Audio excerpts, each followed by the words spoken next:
Welcome to Money on Your Mind. Today's show is presented to you by Bonnie Automotive for all of your automotive needs at 640 Boston Ave in Ball Square in Somerville, and Al Fresco Restaurant, the finest in Italian and Mediterranean food at 382 Highland Ave right here in Davis Square, Somerville. My name is Belinda Fuchs. I'm a CPA, wealth coach, and president of OwnYourMoney.com. At OwnYourMoney.com, we help people to understand and improve their financial situation.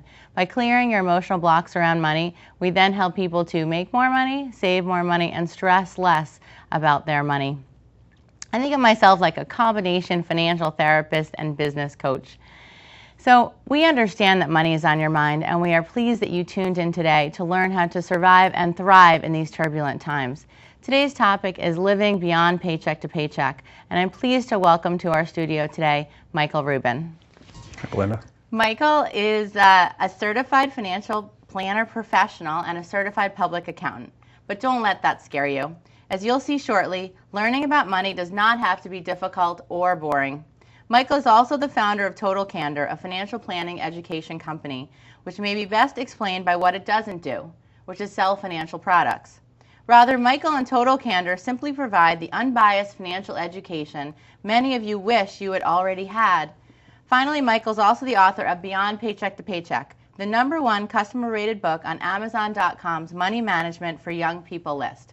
Welcome, Michael. Thanks, Belinda. Good to be here. Thank you. The idea of living beyond paycheck to paycheck is certainly a very real goal for people. The latest statistics that I've seen show 47% in 2008, up from 43% in 2007, of people surveyed by CareerBuilder.com that are really living paycheck to paycheck just to make ends meet, with about 21% of them actually making over $100,000 a year.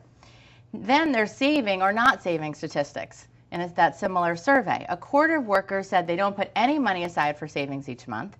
And of those who do save, 34% set aside less than $100 a month for savings, and 18% save $50 or less. And these are from September of 2008, which was really before the height of our current economic downturn. So can you share with us today how your book and your education really helps people live beyond this paycheck to paycheck? Sure thing. way? One of the most interesting parts about when people try to explain why it is that they feel that they're living paycheck to paycheck, it's an explanation I've heard so often, I actually begun to call it the logical explanation, is that they say, you know what, I don't have a problem with my spending, I have a problem with my income. They think if they only made a few $1,000s more a year, they wouldn't struggle. Or if they made what their boss makes, they wouldn't have any problems. When the truth is, as you just shared the statistic from the Career Builder survey, of those people making $100,000 a year or more, 1 in 5 are still living paycheck to paycheck. And there's no way those people thought they'd still be struggling on $100,000 a year plus back when they were making 30 or 40. What happens is that their needs, things that used to be wants, become needs. It takes more stuff to make us happy, and we start to just spend more. So the key is to take some responsibility right from the get-go, right early in life, and recognize that it is your decisions that you make that are causing you to live paycheck to paycheck rather than the income that you make. It's such a good point. I mean, money management is really all about choices. It's the choices that we make every day, every moment, that affects how much we save and even how much we make. And I find I coach a lot of people actually who are just so frustrated because they're making great money and then they're just not able to have any at the end of the day.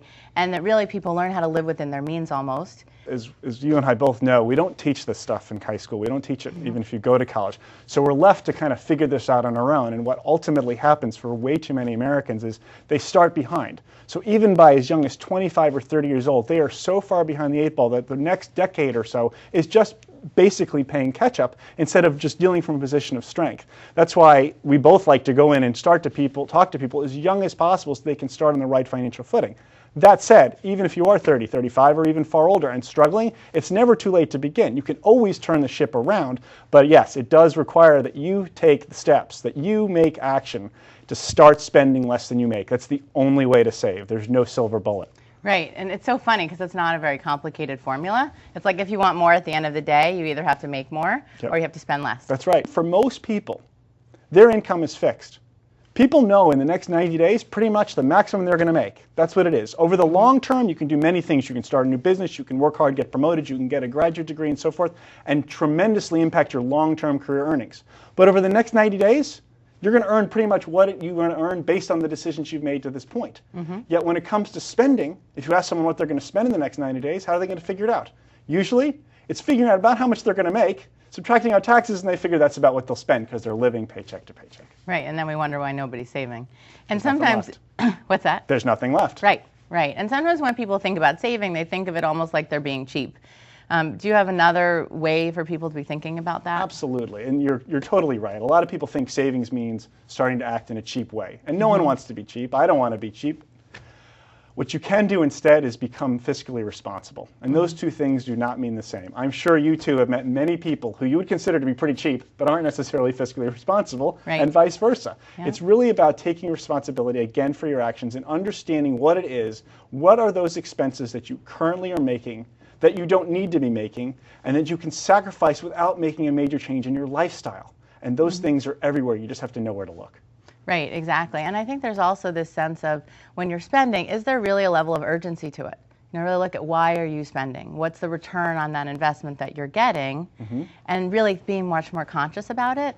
And you talk about, in your book, you talk about saving strategies. And the first one that you talk about is really being emotionally connected with your money and how important that is. And so much of, I think what we're feeling right now is how the whole credit industry has almost taken over our lives, or we have a choice of how we want to look at it.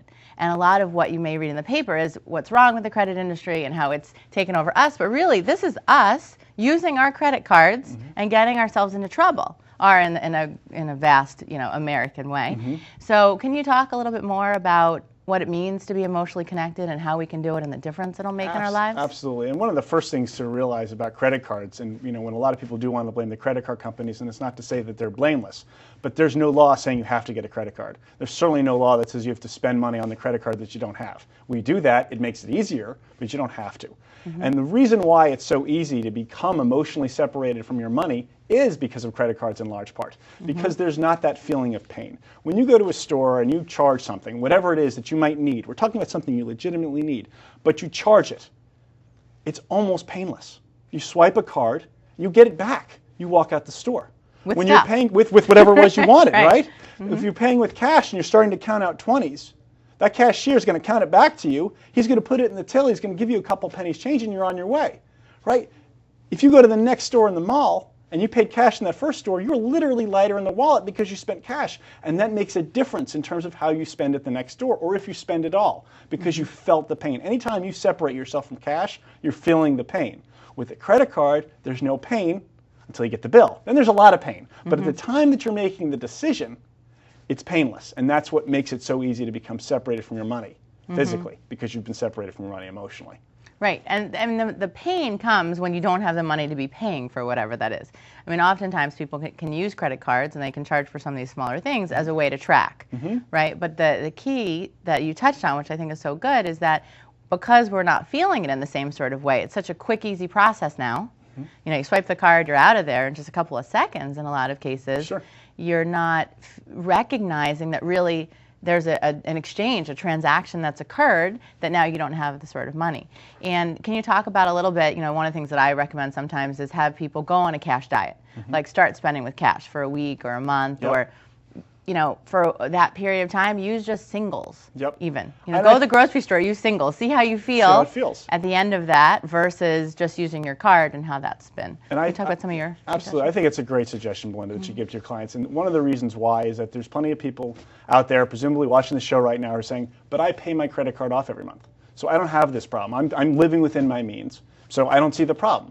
And there's still a problem because you're still emotionally separating from your money if you're using your credit card every month.